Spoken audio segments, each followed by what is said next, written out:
निर्जला एकादशी का व्रत ज्येष्ठ मास के शुक्ल पक्ष की एकादशी तिथि को किया जाता है।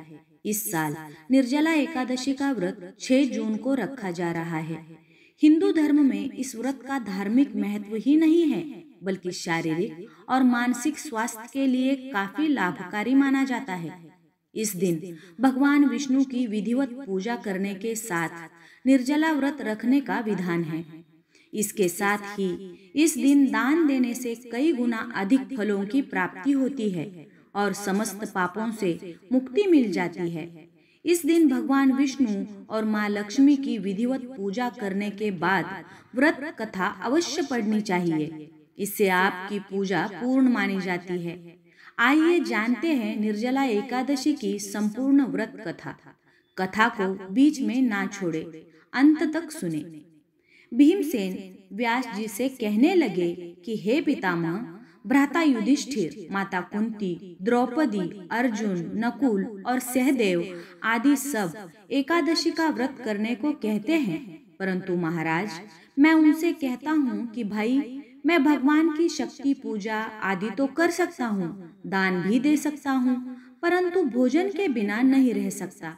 इस पर व्यास जी कहने लगे कि हे भीमसेन, यदि तुम नरक को बुरा और स्वर्ग को अच्छा समझते हो तो प्रति मास की दोनों एकादशियों को अन्न मत खाया करो।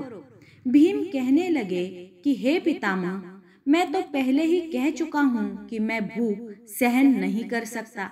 यदि वर्ष भर में कोई एक ही व्रत हो तो वो मैं रख सकता हूँ, क्योंकि मेरे पेट में व्रत नाम वाली अग्नि है, सो मैं भोजन किए बिना नहीं रह सकता।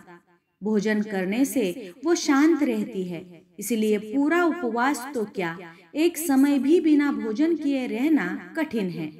अतः आप मुझे कोई ऐसा व्रत बताइए जो वर्ष में केवल एक बार ही करना पड़े और मुझे स्वर्ग की प्राप्ति हो जाए। श्री व्यास जी कहने लगे कि हे पुत्र, बड़े बड़े ऋषियों ने बहुत शास्त्र आदि बनाए हैं, जिनसे बिना धन के थोड़े परिश्रम से ही स्वर्ग की प्राप्ति हो सकती है। इसी प्रकार शास्त्रों में दोनों पक्षों की एकादशी का व्रत मुक्ति के लिए रखा जाता है। व्यास जी के वचन सुनकर भीमसेन नरक में जाने के नाम से भयभीत हो गए और कांप कर कहने लगे कि अब क्या करूं? मास में 2 व्रत तो मैं कर नहीं सकता। हाँ, वर्ष में एक व्रत करने का प्रयत्न अवश्य कर सकता हूँ। अतः वर्ष में एक दिन व्रत करने से यदि मेरी मुक्ति हो जाए तो ऐसा कोई व्रत बताइए। ये सुनकर व्यास जी कहने लगे कि वृषभ और मिथुन की संक्रांति के बीच ज्येष्ठ मास के शुक्ल पक्ष की जो एकादशी आती है, उसका नाम निर्जला है। तुम उस एकादशी का व्रत करो। इस एकादशी के व्रत में स्नान और आचमन के सिवा जल वर्जित है। आचमन में 6 मास से अधिक पुराना जल नहीं होना चाहिए, अन्यथा वो मद्यपान के सदृश हो जाता है। इस दिन भोजन नहीं करना चाहिए, क्योंकि भोजन करने से व्रत नष्ट हो जाता है। यदि एकादशी को सूर्योदय से लेकर द्वादशी के सूर्योदय तक जल ग्रहण न करे तो उसे सारी एकादशियों के व्रत का फल प्राप्त होता है। द्वादशी को सूर्योदय से पहले उठकर स्नान आदि करके ब्राह्मणों को दान आदि देना चाहिए। इसके पश्चात भूखे और सत्पात्र ब्राह्मण को भोजन कराकर फिर आप भोजन कर लेना। इसका फल पूरे एक वर्ष की संपूर्ण एकादशियों के बराबर होता है। व्यास जी कहने लगे कि हे भीमसेन, ये मुझको स्वयं भगवान ने बताया है। इस एकादशी का पुण्य समस्त तीर्थों और दानों से अधिक है। केवल एक दिन मनुष्य निर्जला रहने से पापों से मुक्त हो जाता है।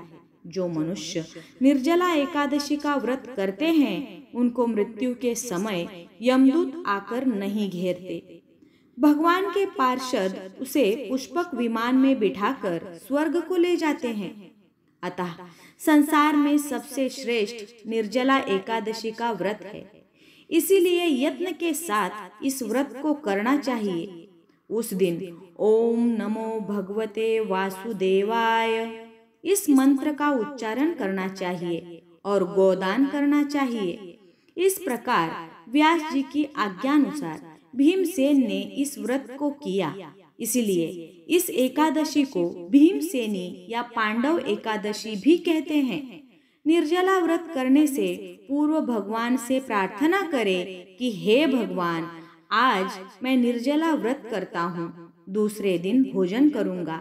मैं इस व्रत को श्रद्धा पूर्वक करूँगा, अतः आपकी कृपा से मेरे सब पाप नष्ट हो जाएं।